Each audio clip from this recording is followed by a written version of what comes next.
परमेश्वर ने मनुष्य को क्यों बनाया और उसे क्या क्या जिम्मेदारियां दी हैं। ये चाहता है परमेश्वर कि फूलो फलो, मीन्स बच्चे पैदा करो नहीं। जिस भी समस्या को लेकर, जिस भी परेशानी को लेकर, जो कुछ उनके जीवन में है, प्रभु जब निराश है, हताश है, बीमार है, परेशान है, समस्याओं में है, तो आज यीशु मसीह। हम आपका धन्यवाद करते हैं क्योंकि आपने हमारे चैनल को सब्सक्राइब किया है। यदि आप प्रार्थना करवाना चाहते हैं तो प्रेस सेंटर में कॉल करें, हम आपके लिए प्रार्थना करेंगे। सबको जय मसीह की। परमेश्वर का धन्यवाद करते हैं इस सुंदर समय के लिए जो प्रभु ने हमारे जीवनों में दिया है।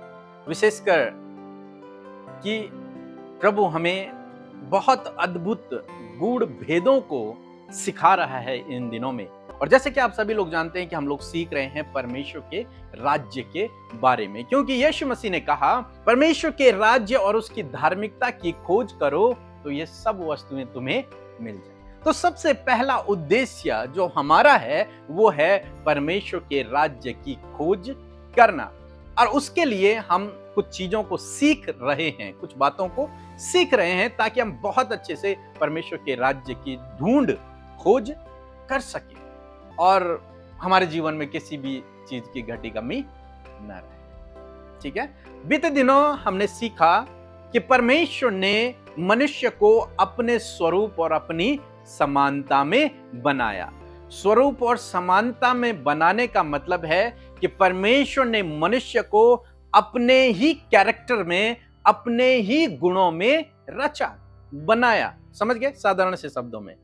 और आज हम बात करेंगे कि परमेश्वर ने मनुष्य को क्यों बनाया। एक बहुत बड़ा सवाल है कि आखिर क्या उद्देश्य है मनुष्य को बनाने का। क्या काम दिया परमेश्वर ने मनुष्य को। जब मनुष्य को बनाया गया तो उसको क्या काम दिया गया, क्या जिम्मेदारी उसे दी गई है। आखिर क्यों परमेश्वर ने मनुष्य को बनाया। तो पहली बात हमने बीते दिनों सीखा कि परमेश्वर ने मनुष्य को क्यों बनाया था। क्योंकि परमेश्वर चाहते हैं कि उसका राज्य जो स्वर्ग में है वो कहां फैले, पृथ्वी पर फैले। इसलिए उसने एक रिप्रेजेंटेटिव को बनाया, वो है मनुष्य, कि मनुष्य के द्वारा उसका राज्य पूरी पृथ्वी पर फैल जाए, स्थापित हो जाए। एक ये उद्देश्य है परमेश्वर का मनुष्य को बनाने का। परमेश्वर चाहते हैं कि उसका राज्य उसके बेटे बेटियों के द्वारा, यानी कि मनुष्यों के द्वारा इस पृथ्वी पर फैले, इस पृथ्वी पर स्थापित हो। दूसरे शब्दों में परमेश्वर चाहते हैं कि जो हेवनली कल्चर है, जो स्वर्गीय संस्कृति है, उसके अनुसार मनुष्य इस धरती पर जिए ताकि उसका राज्य क्या हो जाए, पूरी पृथ्वी पर फैल जाए। एक ये उद्देश्य है परमेश्वर का मनुष्य को बनाने का। अब कैसे परमेश्वर का राज्य इस धरती पर फैलेगा, उसके लिए उसने मनुष्य बनाया और उससे कुछ आज्ञाएं दी। उस मनुष्य को कुछ बातें उसे समझाई कि तुझे ये काम करना है, इस प्रकार से तुझे करना है। जब तू ऐसा करेगा तो मेरा राज्य पूरी पृथ्वी पर फैल जाए। जो उसका उद्देश्य था मनुष्य को बनाने का, उसे समझाया और उसे फील्ड में भेज दिया। अब तू क्या कर, काम कर। समझ गया मेरी बात को। ताकि जब वो मनुष्य परमेश्वर की इच्छा के अनुसार काम करे तो परमेश्वर का राज्य क्या हो जाए, पूरी पृथ्वी पर फैल जाए। तो परमेश्वर ने मनुष्य का निर्माण किया, ये हमने पिछली बार सीख लिया। ओके, आज हम नेक्स्ट चलेंगे। उत्पत्ति किताब उसका 1 अध्याय 28 पद हम पहले पढ़ेंगे। और परमेश्वर ने उसको आशीष दी। सबसे पहली बात, जब परमेश्वर ने मनुष्य को बनाया तो क्या किया परमेश्वर ने, आशीष दी। ठीक है, परमेश्वर ने मनुष्य को आशीष दी। आज जब हम लोग या फिर बहुत सारे प्रचारक लोग आशीष का प्रचार करते हैं तो अन्य लोग उनके विरोध में होते हैं। ये तो हमेशा आशीष का प्रचार करते हैं, ये प्रोस्पेरिटी प्रीचर हैं, ये हमेशा आशीष आशीष आशीष आशीष कहते रहते हैं, उन्हीं बातों को बताते हैं या फिर उन्हीं वचनों को बताते हैं जो आशीष के हैं। क्यों? क्योंकि हमारा परमेश्वर ने सबसे पहले मनुष्य को आशीषित किया। उसने सबसे पहले मनुष्य को आशीष वचन दिया। बाइबल कहती है कि उसने उन्हें आशीष, इसीलिए हम आशीष का क्या करते हैं? प्रचार, क्योंकि परमेश्वर ने पहले उन्हें आशीष दी। हर चीज को, जब आप उत्पत्ति पहला अध्याय पढ़ेंगे तो जो कुछ परमेश्वर ने बनाया उन्हें आशीष दी, जीव जंतुओं को भी आशीष दी। इसीलिए हम दूसरों के लिए आशीष के वचन कहते हैं, क्योंकि परमेश्वर ने मनुष्य को आशीष के लिए ही बनाया। एक तरीके से देखा जाए कि परमेश्वर ने सबसे पहले उसे क्या किया? ब्लेस किया, उसे आशीषित किया। हम सभी लोग, बाइबल कहती है कि हम सभी लोग आशीषित लोग हैं, कहती है ना, जिन्होंने मसीह यीशु पर विश्वास किया वे सब क्या हैं? आशीषित हैं। क्यों? क्योंकि हमारा परमेश्वर क्या है? आशीष देने वाला परमेश्वर है। इसलिए हमारा कर्तव्य भी बनता है कि हम दूसरों को क्या दें? आशीष दें। मींस परमेश्वर के आशीषित वचनों को उनके लिए प्रोक्लेम करें, उनके लिए कहें। पहली बात यहां पर हम सीखते हैं कि परमेश्वर ने उन्हें क्या किया? आशीषित किया। नेक्स्ट आगे पढ़ेंगे। फूलो फलो और पृथ्वी पे भर जाओ। हाँ, क्या कहा? फूलो और फलो। ये बहुत बड़ा सेंटेंस है। फूलो फलो, फूलो फलो मीन्स आदम और हवा के द्वारा उनके बच्चे क्या हों? पैदा हों। वो अकेले न रहे, वो सिंगल न रहे, वो उनके क्या हों? बच्चे पैदा हों, फ्रूटफुल हों, वो फलवंत हों। इसीलिए भजन संहिता में लिखा है कि तेरी स्त्री फलवंत दाखलता। तो परमेश्वर चाहते हैं कि आदम और हवा क्या हों? फलवंत हों, फूले फलें, उनके बच्चे हों। और उन बच्चों के द्वारा क्या लिखा आगे? पृथ्वी पर, भाई आदम और हवा अकेले रहेंगे तो क्या पृथ्वी पर भर जाएंगे? नहीं, मनुष्य कहां से आएगा? नहीं, है ना? तो इसलिए उनको आज्ञा दी कि तुम क्या करो? तुम फूलो फलो, तुम्हारे बच्चे हों, और उन बच्चों के द्वारा पूरी पृथ्वी क्या हो जाए? भर जाए। मनुष्यों के द्वारा क्या हो? पूरी पृथ्वी भर जाए। ये परमेश्वर की इच्छा है। परमेश्वर नहीं चाहता कि कोई भी व्यक्ति अकेला रहे। परमेश्वर चाहते हैं कि सबकी शादी हो, उनके बच्चे हों, एक नया फैमिली बने, एक नया परिवार बने, और वो पृथ्वी पर धीरे धीरे ऐसे ही फैलते चले जाएं। ये परमेश्वर की इच्छा है कि फूलो और फलो। हम किसी फलदायी पेड़ को जब हम लगाते हैं या फिर बीज को बोते हैं तो हम इच्छा रखते हैं कि उस पे क्या लगे? फल लगे।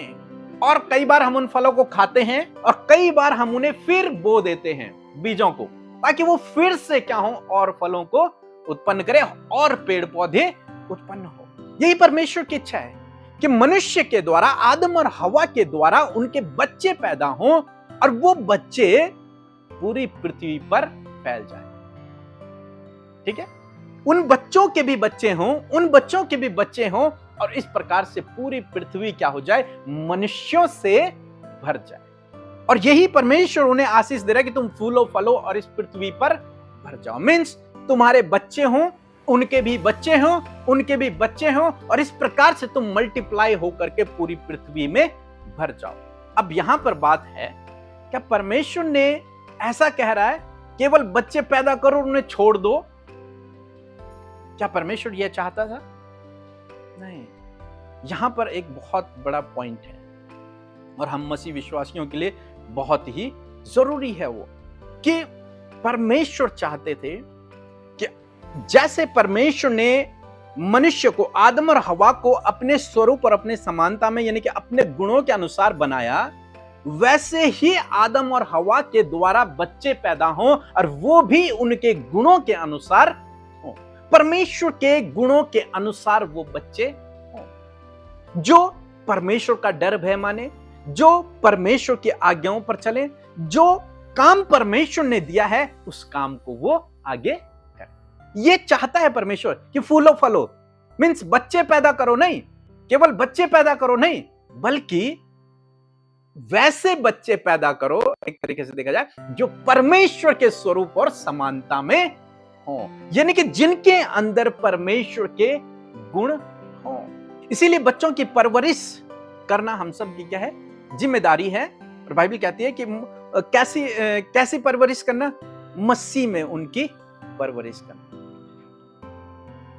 अन्य लोग सोचते हैं बच्चे पैदा करने हैं, जनसंख्या को बढ़ाना है। नहीं, जनसंख्या को बढ़ाना परमेश्वर का उद्देश्य नहीं है। परमेश्वर का उद्देश्य है कि जो बच्चा पैदा हो वो परमेश्वर की आज्ञा पर चले, परमेश्वर की इच्छा पर चले।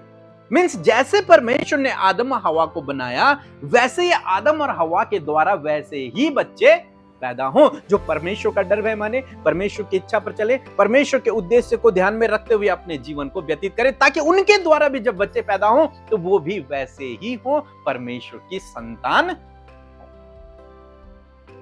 ठीक है, ऐसा नहीं कि बच्चे पैदा होंगे तो हमारी ताकत क्या हो जाएगी, बढ़ जाएगी। परमेश्वर ऐसा नहीं चाहता। परमेश्वर चाहता था हर एक आदम हवा से जो बच्चा पैदा हो वो भी आदम और हवा के ही जैसा हो, उसमें भी परमेश्वर के गुण हो, वो भी परमेश्वर की आज्ञाओं के अनुसार चले, वो भी परमेश्वर की इच्छा पर अपने जीवन को व्यतीत करे। इसीलिए हर एक विश्वासी का यह कर्तव्य है कि वो अपने बच्चों को मसीह विश्वास में आगे बढ़ाए, मसीह विश्वास में उन्हें बढ़ाए, वो मजबूत हों, आगे बढ़े। ये परमेश्वर चाहता। फूलो फलो और पृथ्वी पर भर जाओ। करप्ट तो हुआ इंसान, बाद में होता है, लेकिन पहला उद्देश्य परमेश्वर का यह था। और तब पूरी पृथ्वी क्या होगी, भर जाएगी। लेकिन पूरी पृथ्वी पर कैसे लोग होंगे? सारे परमेश्वर के स्वरूप और समानता में, परमेश्वर की इच्छा पर चलने वाले, परमेश्वर को अपना परमेश्वर, अपना प्रभु मानने वाले, उसके गुणों के अनुसार अपने जीवन को व्यतीत करने वाले होते। और तब परमेश्वर का प्रभुता, परमेश्वर का राज्य उनके ऊपर होता, या फिर इस धरती पर होता। बहुत ही सरल था। मैं सोचता कि अभी तक तो परमेश्वर का ही राज्य होता धरती पर। जितने हम आज पृथ्वी पर फैले हैं इतने ही होते, शायद इससे भी ज्यादा होते, लेकिन सब परमेश्वर के होते। सब लोगों के अंदर परमेश्वर के गुण कार्य कर रहे होते, सब लोग परमेश्वर की इच्छा पर चल रहे होते, सब लोग ऐसा चाल चलन होता जैसा स्वर्ग में है। स्वर्ग की जो संस्कृति है वो इस धरती पर होती। मीन्स परमेश्वर का राज्य क्या होता, इस धरती पर होता। लेकिन ऐसा नहीं हो पाया। आगे चलकर हम अभी पढ़ेंगे। नेक्स्ट आगे पढ़ेंगे हम। आगे क्या लिखा है? और उसको अपने वश में कर लो। किसको कर लो वश में? पृथ्वी को। पृथ्वी में जो कुछ परमेश्वर ने बनाया है, अगर आप आगे पढ़ेंगे, आगे क्या लिखा है? और समुद्र की मछलियां तथा आकाश के पक्षियों और पृथ्वी पर रहने वाले सब जंतुओं पर अधिकार रखो। इन सब पर क्या कर लो तुम? अधिकार रख लो। इन्हें अपने वश में कर। हालांकि वश में कर लो अलग लिखा है और अधिकार अलग लिखा है, लेकिन ये एक दूसरे के पर्यायवाची समझ सकते हैं। इंग्लिश में सबड्यू और डोमिनियन, ये दो शब्द आए हैं इन दोनों के लिए। इसका मतलब होता है कि अधिकार में कर लो। डोमिनियन मतलब अधिकार में कर लो, ऐसा लिखा। आदम अपनी पत्नी हवा को अपने वश में कर ले, अपने कंट्रोल में रखना, अपने अधिकार में रखना, उसके ऊपर राज्य करना नहीं। ये फिर ऐसा लिखा, आदम हवा तुम दूसरे अपने बच्चों पर उनको अपने कंट्रोल में रखना, उन पर राज्य करना नहीं। लेकिन पृथ्वी में बाकी चीजें मनुष्य को छोड़कर जो कुछ है उस पर तू क्या करना? प्रभुता करना, उस पर तू राज्य करना। राज्य करो। राज्य करने के लिए भाई हम प्रचार भी सुनते हैं और सीखते भी हैं कि परमेश्वर ने हमें राज्य करने के लिए बनाया है। जो डोमिनियन शब्द है वो किंगडम से निकला हुआ है, राज्य से। और कहा कि तुम इस पर अधिकार रखो। अधिकारी कौन होता है? राजा। राजा ही तो होता है अधिकारी भाई। और उन्हें क्या करो? बाकी सब जो कुछ पृथ्वी पर है उसे अपने अधिकार में, अपने वश में करो। Rule over the earth, dominate the earth. उसमें जो कुछ है, अर्थ में जो कुछ है उसको अपने अधिकार में कर लो। और पिछले दिनों हमने सीखा था कि इसका मतलब मैनेजमेंट, हमने सीखा था पिछली बार कि इसका क्या मतलब था। अधिकार रख लो मीन्स जो कुछ पृथ्वी पर है उसे मैनेज करो। उसकी जिम्मेदारी उठाओ, रिस्पॉन्सिबिलिटी परमेश्वर ने दी। भंडारी उस पर ठहराया, स्टेवर्डशिप, भंडारी ठहराया किसको?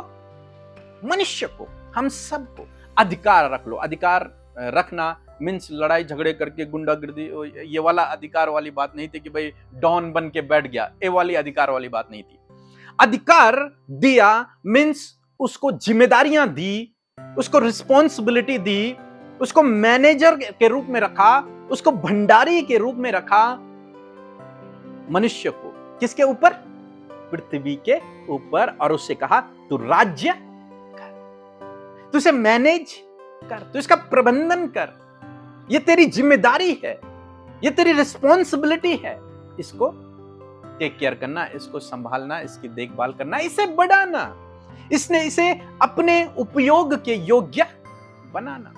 अधिकार का मतलब ये सारी चीजों को हम देखते हैं, कभी भविष्य में टाइम मिलेगा तो हम डिफाइन भी करेंगे एक एक चीज को।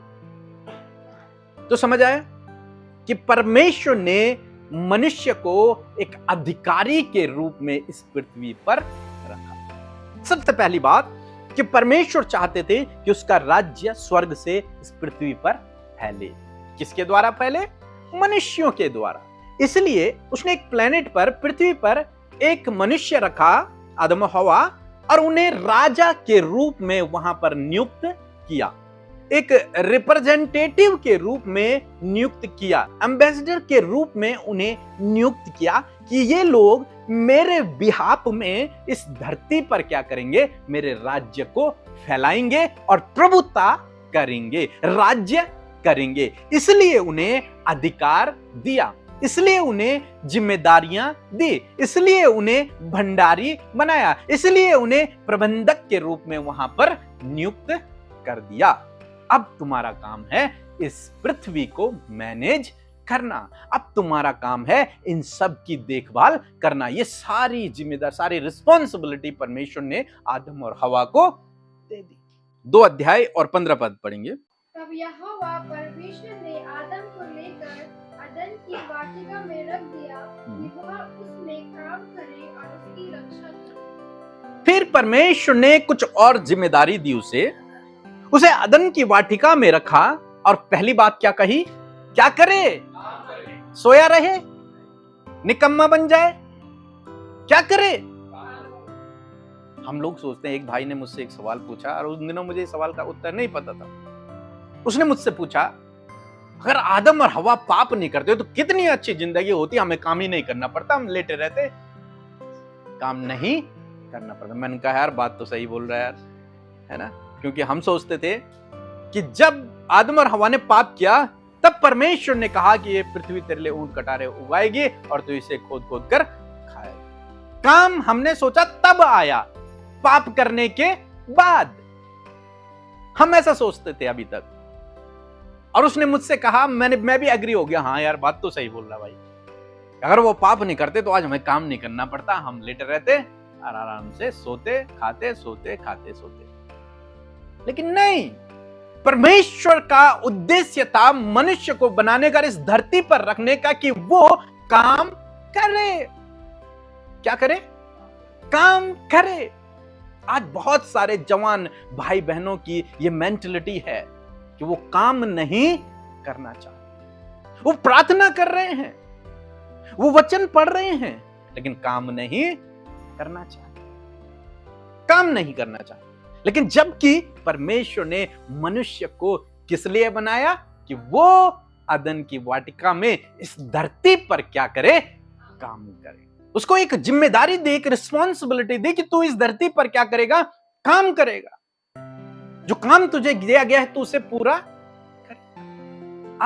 आज भी हम सुबह बातचीत कर रहे थे कि बहुत सारे लड़के सोच रहे हैं कि उन्हें नौकरी वाली लड़की मिल जाए ताकि उन्हें काम न करना पड़े। लड़कियां सोचती हैं कि उन्हें नौकरी वाला लड़का मिल जाए ताकि उन्हें काम न करना, अपनी जिम्मेदारी से भागना। यहां पर नहीं लिखा आदम काम करना, हवा तू मत करना, लिखा दोनों के लिए, लिखा दोनों के लिए है। क्या है? कि काम करना, काम करो। और ये हमारी सबसे प्रायोरिटी होनी चाहिए जीवन में कि हमें काम करना है। कोई भी काम जो हमें दिया गया है उसे हमें विश्वास योग्यता से करना है, क्योंकि वो परमेश्वर ने हमें दिया है। हमारी जिम्मेदारी है उस काम को करना। और हम में से बहुत से भाई बहन वो काम से भागते हैं, काम से भागते हैं, काम से भागते हैं, घर के काम से भागते हैं, बाहर के काम से भागते हैं, अपनी जिम्मेदारियों से भागते हैं, क्योंकि काम नहीं करना। हर कोई चाहता है आज की डेट में कि वो फ्री में उसे सब कुछ मिल जाए, मैं बैठा रहूं और मेरी झोली क्या हो जाए, भरती रहे। इसीलिए बहुत सारे भाई बहन केवल प्रार्थना करते हैं लेकिन काम नहीं करते। वो चाहते हैं हमारे जीवन में प्रभु काम करे और हम सोए रहे, हमारा कर्जा निपट जाए, ये सब की प्रार्थना है, लेकिन काम नहीं करना चाहता कोई। हर कोई चाहता है कि खजाना उन्हें मिल जाए, लेकिन नहीं, परमेश्वर की इच्छा है कि वो काम करे। इसलिए बाइबल हमें सिखाती है कि परमेश्वर ने यूसुफ के हाथ के कामों पर आशीष दी। परमेश्वर ने ऐसे ही सबके हाथ के कामों पर क्या दी? खजाना बहुत कम बार है, वहां पर भी काम है। परमेश्वर चाहते हैं काम करे मनुष्य, बैठे बैठे मिल जाए नहीं। परमेश्वर की यह इच्छा है कि मनुष्य काम करे। वो दुष्ट ने बहका दिया मनुष्य को कि भाई तू बैठा रहे, परमेश्वर तुझे दे देगा, है ना। और तब उसे नहीं मिलता, और तब वो पछताता है, तब वो कुड़कुड़ाता है कि मुझे नहीं, क्यों नहीं मिल रहा? क्योंकि तू काम नहीं कर रहा। यहां पर परमेश्वर चाहता है कि मनुष्य काम को करे, प्रोडक्टिव हो, उससे कुछ प्रोडक्ट निकले। भाई खेती करेगा तो उससे क्या निकलेगा? गेहूं निकलेगा, या फिर और अनाज निकलेगा, जिससे वो अपना जीवन यापन करेगा, कमाई भी करेगा, सब कुछ करेगा। ऐसे ही परमेश्वर चाहता है कि हम में से हर एक व्यक्ति से हम लोग क्या हो? प्रोडक्टिव हो, कुछ न कुछ प्रोडक्ट हमसे बाहर निकले, हम कुछ न कुछ बनाएं, कुछ न कुछ करें। और परमेश्वर ने वो हमारे अंदर ही डाला हुआ है। इसलिए पिछली बार कैंप में हम टैलेंट की बात कर रहे थे। परमेश्वर ने डाला है, परमेश्वर चाहता है हम उसे बाहर निकालें, प्रोडक्टिव हो। हम बैठे बैठे सोए हैं, वो वाला भी नहीं। अच्छा, एक और बात है, परमेश्वर ये भी नहीं चाहता कि आप मैं किसी दूसरे के यहां काम करें। इसके अनुसार परमेश्वर चाहता है कि हम एक तरीके से, जैसे बिजनेसमैन होता है ना, वो अपने सेल्फ डिपेंड होता है, मीन्स अपने आप, किसान अपने आप ही होता है ना। ऐसे ही परमेश्वर चाहता है कि हम प्रोडक्टिव हों, हम कुछ ऐसा उत्पादन करें कि हमें इधर उधर भटकने की जरूरत ना पड़े। ऐसे ही है, फलवंत होना भी प्रोडक्टिव है, प्रोडक्ट है। वो एक स्त्री और एक पुरुष का प्रोडक्ट है उनके बच्चे, फल हैं उनके बच्चे। ऐसे ही परमेश्वर चाहता है कि हर एक मनुष्य प्रोडक्टिव हो, उससे कुछ ना कुछ बाहर निकले। सेब का बीज यदि जब बोया जाता है तो वो बड़ा होता है, पेड़ बनता है, और फिर हजारों सेबों को क्या करता है? पैदा करता है। फिर उनसे भी और सेब क्या होते हैं?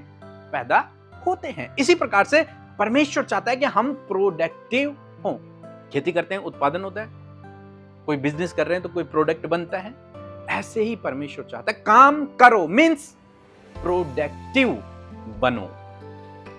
अभी आप खेती तो अब नहीं कर सकते, अब क्या करना है हमको? प्रोडक्टिव बनना है, किसी भी चीज का उत्पादन करना है, काम करो। नेक्स्ट क्या लिखा है? और उसकी रक्षा कर, पूरी पृथ्वी की रक्षा कर। जो कुछ परमेश्वर ने बनाया और तेरे अधिकार में दिया है, तो उसकी क्या कर? रक्षा कर। यदि परमेश्वर ने हमें ये घर दिया है तो इस घर को मेंटेन करना, इसका मैनेजमेंट करना, इसको प्रबंधन करना, ये किसकी जिम्मेदारी है? हमारी जिम्मेदारी है। इसकी रक्षा करना किसकी जिम्मेदारी है? हमारी जिम्मेदारी। परमेश्वर ने हमें बच्चे दिए हैं, वो किसकी जिम्मेदारी है कि उनकी रक्षा की जाए? हमारी जिम्मेदारी। परमेश्वर ने वैसे ही आदम और हवा को एक पृथ्वी दी, और बहुत लिखा है, बहुत अच्छा एक एनवायरमेंट, पर्यावरण परमेश्वर ने किसको दिया? आदम और हवा को दिया, और कहा कि इसको मेंटेन करो, इसको मैनेज करो, ये तुम्हारी जिम्मेदारी है, ये तुम्हारी रिस्पॉन्सिबिलिटी है, इसकी केयर करो, इसकी रक्षा करो। परमेश्वर चाहता है कि जो परमेश्वर ने पृथ्वी जैसे मनुष्य को दी थी वो वैसे ही रहती, बल्कि उससे भी और बेहतर बनती रहती। मनुष्य को यही जिम्मेदारी थी, तो उसे क्या कर और बेहतर बना, अपने उपयोग के योग्य बना, उसे यूजफुल बना, बहुत अच्छा, उसे और अच्छा कर। लेकिन मनुष्य ने क्या किया? एनवायरमेंट को, जो परमेश्वर ने जो पर्यावरण दिया था, उसे खराब कर दिया। इसीलिए इतनी सारी बीमारियों का जन्म हुआ। अब ये बीमारियां हम नेक्स्ट उसमें देखेंगे, लेकिन फिलहाल इतना। पर्यावरण, इसकी जिम्मेदारी तेरे ऊपर है, इसकी केयर करना, इस धरती की केयर करना वो तेरी जिम्मेदारी है। मैं सोचता हूं एक मसीह विश्वासी की जिम्मेदारी है कि वो अपने पर्यावरण को सुरक्षित रखे, अपने पर्यावरण को गंदा न करे, क्योंकि परमेश्वर ने आदम से कहा कि तू इसकी रक्षा कर। न केवल वाटिका की, परमेश्वर ने कहा पूरी पृथ्वी पर भर जाओ, मींस जहां जहां तुम हो वहां वहां तुम उसकी रक्षा करो। लेकिन मनुष्य ने उसे बिगाड़, लेकिन परमेश्वर चाहता था कि हम उसकी रक्षा करें। ऐसी हम सब की जिम्मेदारी है कि हम परमेश्वर के दिए हुए इस पृथ्वी की रक्षा करें, इसकी देखभाल करें, पर्यावरण की देखभाल करें, जीव जंतुओं की देखभाल करें। तब मेरे मन में आया कि इसीलिए इतने सारे एनजीओ चलते हैं पर्यावरण के ऊपर, इतने सारे एनजीओ चलते हैं प्रदूषण के ऊपर, एनजीओ चलाए जाते हैं ये जानवरों को सुरक्षित रखने के ऊपर, जंगलों को सुरक्षित रखने के ऊपर। हो ना हो कहीं ना कहीं यहां से ये विचार निकला है, क्योंकि परमेश्वर ने कहा कि इसकी रक्षा, इसकी केयर कर, इसकी देखभाल कर। तो समझ रहे हैं आप मेरी बात को कि परमेश्वर ने आदम हवा को जिम्मेदारी दी कि तू काम कर इस धरती पर। इसका मतलब हम सब की सबसे पहली जिम्मेदारी है कि हम काम करें। जितना भी समय हमारे पास है, खाली न बैठे, काम करें, कुछ न कुछ काम करें, समय को बर्बाद न करें। परमेश्वर की इच्छा है कि आप काम करें, और जब आप काम करेंगे तब प्रभु आपके हाथ के कामों पर आशीष देगा। आप बैठे बैठे प्रार्थना न करें कि प्रभु तू व्यवस्था कर और अपने आप सो जाएं, नहीं, आप काम करें। बहुत सारे भाई बहन हैं आज जो इसलिए काम नहीं कर रहे हैं क्योंकि उनकी इच्छा के मुताबिक उन्हें काम नहीं मिल रहा। लेकिन यदि वो जो भी काम उन्हें मिल रहा है वहां से शुरुआत करें तो परमेश्वर उन्हें बहुत जल्दी आगे लेकर के जाएगा। इसलिए उन्हें चाहिए कि वो शुरुआत करें, परमेश्वर की आज्ञा को पूरा करें, कि काम करें, और जब वो शुरू करेंगे तो परमेश्वर उन्हें सफल करेंगे, आशीषित करेंगे, क्योंकि परमेश्वर हाथ के कामों पर क्या करता है? आशीष देता है। निश्चय परमेश्वर देगा अपने वचन के अनुसार। दूसरी बात परमेश्वर ने कही कि तू इसकी रक्षा कर, इस अदन की वाटिका की, इस पृथ्वी जहां जहां मनुष्य फैलेगा उसकी क्या कर? रक्षा कर। इन पेड़ पौधों की, इन जीव जंतुओं की, जो कुछ इस धरती पर परमेश्वर ने मनुष्य को दिया, तो इसकी रक्षा भी कर। इससे पहले हमने देखा, आप पढ़ लेना, कि परमेश्वर ने भांति भांति के पेड़ लगाए, ये फल तेरे लिए हैं, तो इनको खा ले। सपोज आपने एक आम का या फिर सेब का बगीचा लगाया और आपने उसकी रक्षा अगर नहीं की तो जानवर आकर उसे खा जाएंगे, बंदर आकर सारे सेब खा जाएंगे, आपको कुछ भी नहीं मिलेगा। तो यदि आप फल पाना चाहते हैं तो आपको उसकी क्या करनी पड़ेगी? रक्षा करनी पड़ेगी। इसी प्रकार से यदि हम इस पृथ्वी पर स्वस्थ रहना चाहते हैं तो हमें अपने एनवायरनमेंट की रक्षा करनी, एक सोशल थॉट है, करनी पड़ेगी। ठीक है, अब यहां पर तो प्रोडक्टिव होना है, हमको क्या होना है? प्रोडक्टिव होना है, कुछ ना कुछ हमसे निकलना चाहिए, प्रोडक्टिव होना है। अब यहां पर एक सवाल आया कि मैंने कहा कि परमेश्वर चाहते हैं फूलों फलों और पृथ्वी पर भर जाओ, कि आदम और हवा को यह चाहते हैं कि उनके द्वारा बच्चे पैदा हों और बच्चों के द्वारा और बच्चे पैदा हों और उनके द्वारा और बच्चे पैदा हों, इस प्रकार से पूरी पृथ्वी मनुष्यों से भर जाए। लेकिन यीशु मसीह की तो कोई संतान नहीं थी, और भी चेले देखते हैं उनकी भी कोई संतान नहीं थी, और बाइबल कहती है कि तुम्हारी मतलब जो नहीं करना चाहता है तो वो शादी ना करें। और बहुत सारे ऐसे पति पत्नी हैं जिनके बच्चे ही नहीं होते, तो उनका क्या? तो परमेश्वर चाहते हैं कि हर एक मनुष्य ऐसे बच्चों को पैदा करे जो परमेश्वर की इच्छा पर चले। अब वो बच्चे चाहे शारीरिक हो चाहे आत्मिक बच्चे। यीशु मसीह के तो आत्मिक बच्चे हैं। और सारे बच्चे कैसे हैं? जो परमेश्वर की इच्छा पर चलते हैं, जो परमेश्वर के राज्य को इस धरती पर फैला रहे हैं। समझ गए? अब्राहम के विषय हम आने वाले दिनों में सीखेंगे। तो जिनके बच्चे नहीं हैं वे भी फलवंत हैं, वे भी फूल फल सकते हैं। कैसे? वो आत्मिक बच्चों को पैदा करें। वो आत्मिक बच्चों को पैदा करें मीन्स किसी एक व्यक्ति को मसीह में डेवलप करें, उसको प्रभु के पीछे चलना सिखाएं। मेंटरिंग जिसे हम कहते हैं, आत्मिक बच्चे। बाइबल में लिखा है कि फल लाओ, फल लाओ।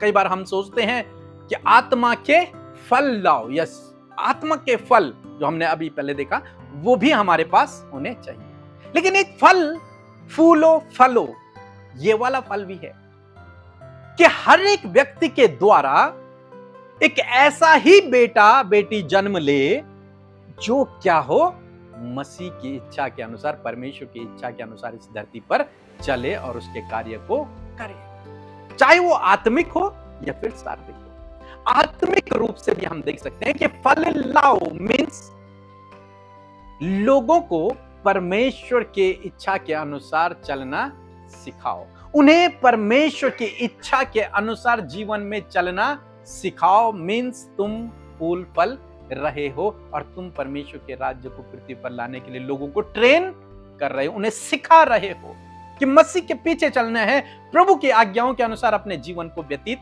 करना है। और यदि वो चलते हैं तो वास्तव में आप क्या हैं? आप परमेश्वर की आज्ञा को पूरा कर रहे हैं। यीशु मसीह ने 12 चेलों को ट्रेन किया और भी कई लोगों को ट्रेन किया। वो उनके स्पिरिचुअली क्या हो गए? बेटे बेटियां। और बाइबल कहते हैं जितनों ने उसे ग्रहण किया हम सब उसके क्या हो गई?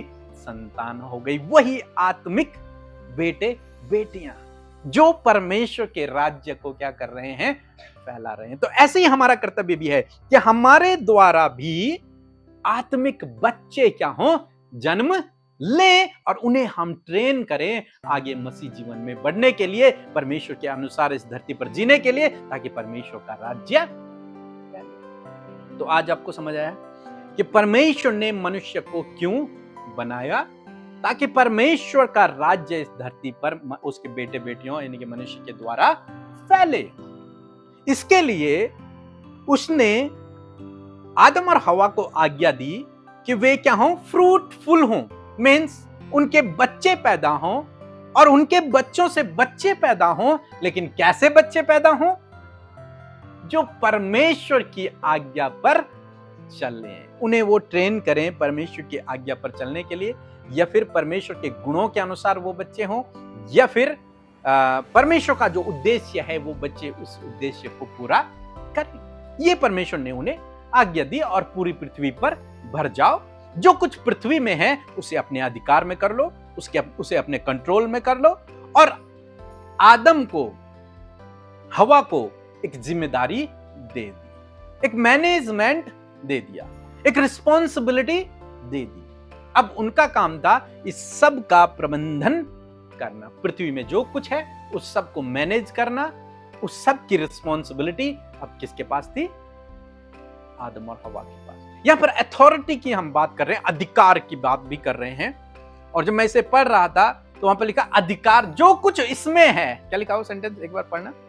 और परमेश्वर ने उनको आशीष दी और उनसे कहा, फूलो फलो और पृथ्वी में भर जाओ और उसको अपने वश में कर लो और समुद्र की मछलियां तथा आकाश के पक्षियों और पृथ्वी के रेंगने वाले सब जंतुओं पर अधिकार रखो। वश में कर, उसको क्या लिखा है? उसको अपने वश में कर लो, उसको अपने वश में कर लो। किसको कर लो? पृथ्वी में जो कुछ भी है। लेकिन मेरे मन में एक विचार आया कि उसको अपने वश में कर लो, उस दुष्ट को भी अपने वश में कर। उसको, उस पर भी तुम कंट्रोल ले लो, उस पर भी तुम अधिकार रखो, उस पर भी तुम अधिकार करो। कि परमेश्वर ने हमें अधिकार दिया है, अधिकारी बनाया है, वो सारी पृथ्वी का या फिर सब कुछ का अधिकारी बनाया है, अधिकार दिया है, वो इन सब पर अधिकार दिया है। उस दुष्ट शैतान पर भी क्या दिया है? अधिकार दिया है। तो हमारे पास अथॉरिटी है, आपके पास अधिकार है, आप प्रभुता करने के लिए बनाए गए हैं, आप राज्य करने के लिए बनाए गए। समझ आया आप लोगों को? हारा हुआ रहने के लिए नहीं, मायूस निराश रहने के लिए नहीं। परमेश्वर ने ऐसा नहीं बनाया, अब क्यों हुआ आगे देखेंगे, लेकिन ऐसे नहीं बनाया, इसके लिए नहीं बनाया। हारा हुआ, निराश, दुखी, परेशान रहने के लिए नहीं बनाया। राजा, अथॉरिटी तुम्हारे हाथों में है, प्रभुता करने के लिए तुम्हें बनाया, एक राजा की तरह जो प्रभुता करता है। किस पर? जो कुछ भी उसके अधिकार में आता है, और हमारे अधिकार में दुष्ट शैतान भी। फिर हमने सीखा कि परमेश्वर चाहते हैं हम काम करें और अपने एनवायरनमेंट की, अपनी धरती की जो कुछ इसमें है उसकी रक्षा भी करें। समझ आया आप लोगों को? तो मैं आशा करता हूं कि आप लोगों को समझ आ गया होगा कि परमेश्वर ने मनुष्य को क्यों बनाया और उसे क्या क्या जिम्मेदारियां दी हैं। और यदि आपने सीखा है तो आप इन बातों को अपने जीवन में अप्लाई करें, प्रभुता करना सीखें उस दुष्ट पर, उसकी दी हुई चीजों पर, या फिर परमेश्वर ने जो कुछ दिया है उस पर प्रभुता करना सीखें, अपने अधिकार को इस्तेमाल करना सीखें, काम करना जरूरी है और अपने एनवायरनमेंट की रक्षा करना जरूरी है। सो प्रभु आपको आशीष दे। यदि आप इन वचनों को फ्रेम में चाहते हैं तो इस नंबर पर कांटेक्ट करें 8077007695। धन्यवाद। हालेलुया, जय मसीह की। तो मेरा नाम नीता साकले है, मैं महाराष्ट्र से बात कर रही हूँ।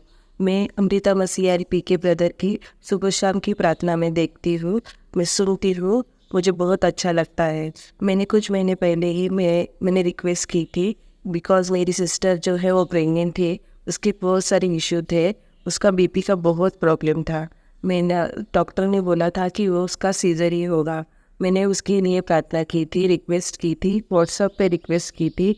मुझे प्रार्थना आई आगे से, मतलब अमृता मसीह और पीके बंदी की टीम से एक ब्रदर ने मुझे प्रार्थना भेजी एंड देन उसको मैंने रिसीव किया। मेरी बहन का आज 15 दिन पहले ही डिलीवरी हुआ, नॉर्मल हुआ, एंड देन उसको बॉय बेबी हुआ है। मैं अमृता मसीह एंड पीके ब्रदर इनकी टीम को तहे दिल से धन्यवाद कहती हूँ और प्रभु यीशु मसीह को तहे दिल से धन्यवाद कहती हूँ। उनको कोटि कोटि धन्यवाद प्रभु, आपने इतना अच्छा गिफ्ट हमें दिया है। हालेलुया जीसस, थैंक यू प्रभु, थैंक यू सो मच। सच में मैं परमेश्वर का बहुत धन्यवाद करती हूँ कि अपने वचन की उन बातों को जो स्टेप वाइज परमेश्वर चाहता है कि उसके लोग हर चीज को स्टेप वाइज सीखें। और मैं परमेश्वर का धन्यवाद करती हूँ कि हम सब वो लोग हैं कि जो स्टेप वाइज स्टेप परमेश्वर के राज्य में किस प्रकार क्या होता है और कैसा बढ़ना है, कैसे फ्रूटफुल होना है, वो हम सब कुछ सीख रहे हैं। सो इस बात के लिए प्रभु का धन्यवाद हो। सो आइए हम मिलकर प्रार्थना करेंगे और जितने भाई बहन हमें आज वॉच कर रहे हैं या फिर जितने भाई बहनों ने अपने निवेदन को हमें भेजा है, उन सब के लिए हम सब मिलकर प्रार्थना करेंगे। आइए हम मिलकर प्रार्थना करें। Hallelujah, hallelujah, hallelujah, hallelujah. पिता, हम आपका आदर करते हैं, हम आपका आदर करते हैं, आपका सम्मान करते हैं।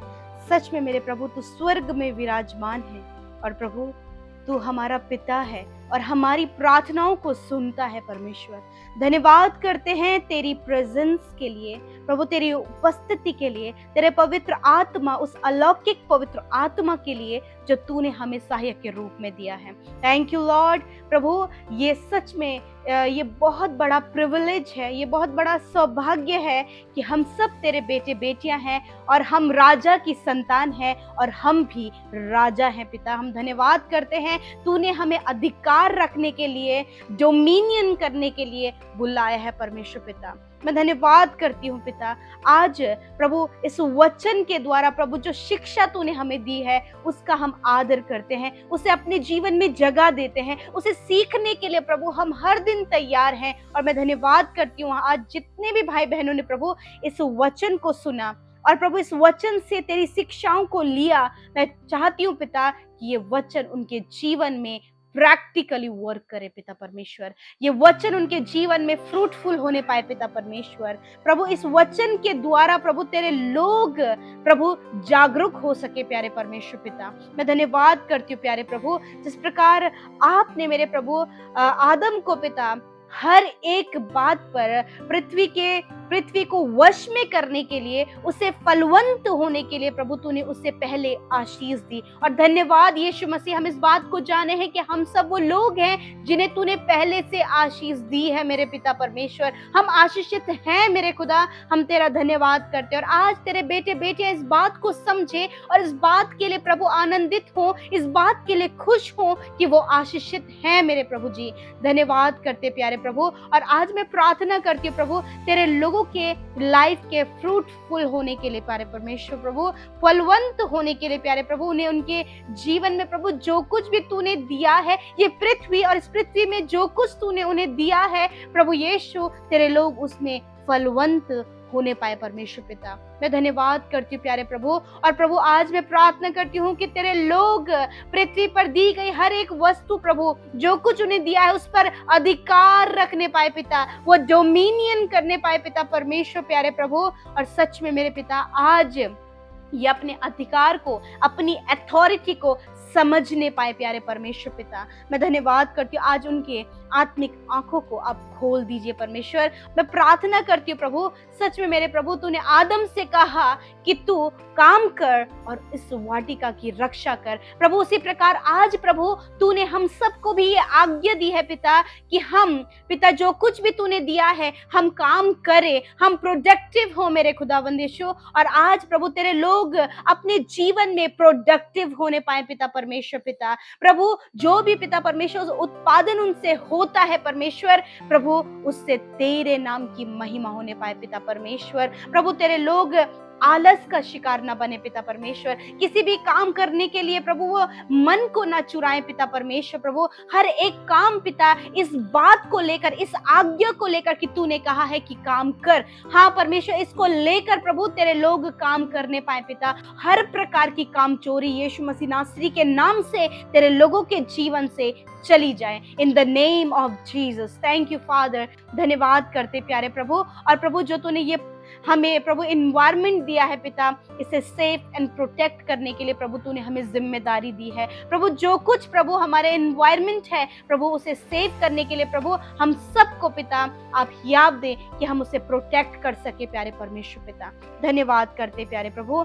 आज पिता जो भी प्रार्थना विनतियां इन भाई बहनों की है, जिस भी समस्या को लेकर, जिस भी परेशानी को लेकर, जो कुछ उनके जीवन में है प्रभु, जब निराश है, हताश है, बीमार है, परेशान है, समस्याओं में है, तो आज यीशु मसीह प्रभु जो तूने अधिकार हमें दिया है उसी अधिकार को इस्तेमाल करके इनके जीवन से, तेरे बेटे बेटियों के जीवन से उन सारी बातों को कैंसिल आउट करते हैं पिता। उन सारे गलत बातों पर प्रभु जो उनके जीवन पर प्रभु प्रभुता कर रही है प्रभु, उससे पहले प्रभु ये तेरे लोग जिन्हें तूने राजा ठहराया, जिन्हें तूने अधिकार दिया है, वो उन सारी बातों पर प्रभुता करने पाए पिता परमेश्वर प्रभु। ये अपनी बीमारियों पर प्रभुता करने पाए, ये अपने कर्जे पर प्रभुता करने पाए प्रभु यीशु मसीह। हर प्रकार की दुष्ट की ताकतों पर ये प्रभुता करने पाए प्रभु, जो अथॉरिटी इन्हें मिले उसे इस्तेमाल करने पाए पिता। मैं धन्यवाद करती हूँ पिता। और जब ये इस्तेमाल करें तो पिता ये फ्रूटफुल होने पाए पिता।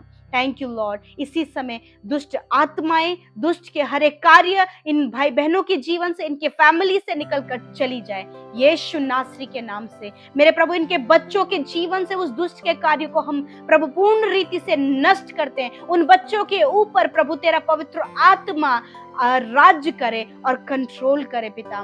Thank you Lord father. धन्यवाद करते प्रभु। आज जितने लोग भटके हुए हैं पिता, यीशु मसीह नासरी के नाम से उन भटके हुए लोगों को पिता यीशु उनकी आंखों को खोले और प्रभु वो समझ पाए कि उनका अधिकार क्या है। परमेश्वर पिता, मेरे प्रभु मैं विश्वास करती हूँ पिता, आज प्रभु जब तेरे लोगों ने वचन सुना है तो प्रभु प्रार्थना है मेरे परमेश्वर कि प्रभु जो उनको दिया गया है प्रभु वो तेरे राज्य के लिए उन्हें बढ़ाए मेरे पिता। जो संतान प्रभु तूने उन्हें दी है उन्हें तेरी शिक्षा में प्रभु वो बढ़ाने पाए पिता परमेश्वर। और खुदा जितने लोग सेवकाई करते हैं पिता, होने दीजिए प्रभु यीशु मसीह वो आत्मिक बच्चों को तेरे राज्य के लिए तैयार करने पाए पिता। जैसा तेरा राज्य स्वर्ग में है प्रभु, तू चाहता है कि तेरा राज्य पृथ्वी पर भी उसी प्रकार हो। और प्रभु हम चाहते कि वो आत्मिक बच्चे तैयार हो पिता, वो तेरे राज्य को इस पूरी पृथ्वी पर फैला सके प्यारे परमेश्वर। धन्यवाद करते प्यारे प्रभु। मैं विनती करती हूँ प्रभु जी, इस समय जितने लोग बीमार हैं पिता, यीशु मसीह के नाम से उनकी बीमारियों को हम उनके शरीर से जाने की आज्ञा देते हैं।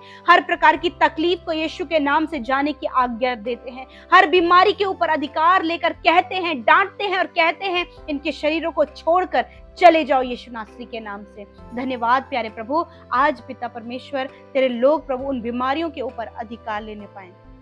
धन्यवाद पिता। जितने भाई बहनों ने प्रभु YouTube कमेंट्स में प्रभु अपनी प्रार्थना विनतियों को भेजा है, यीशु मैं धन्यवाद करती हूँ। हम पूरी टीम मिलकर प्रभु उनके लिए प्रार्थना करते हैं यीशु नासरी के नाम से। उनकी समस्याएं, उनके फैमिली प्रॉब्लम्स, उनके पर्सनल इश्यूज, उनके लाइफ की जो भी दिक्कतें हैं यीशु नासरी के नाम से चली जाएं।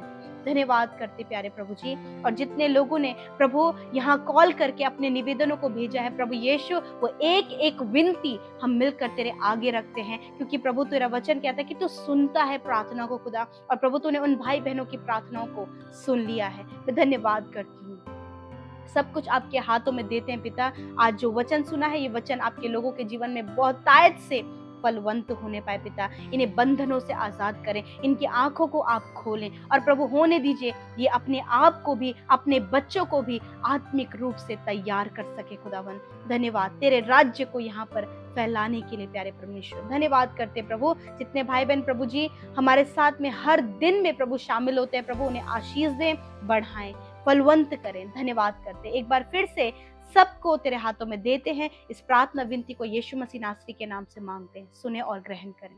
आमीन, आमीन और आमीन।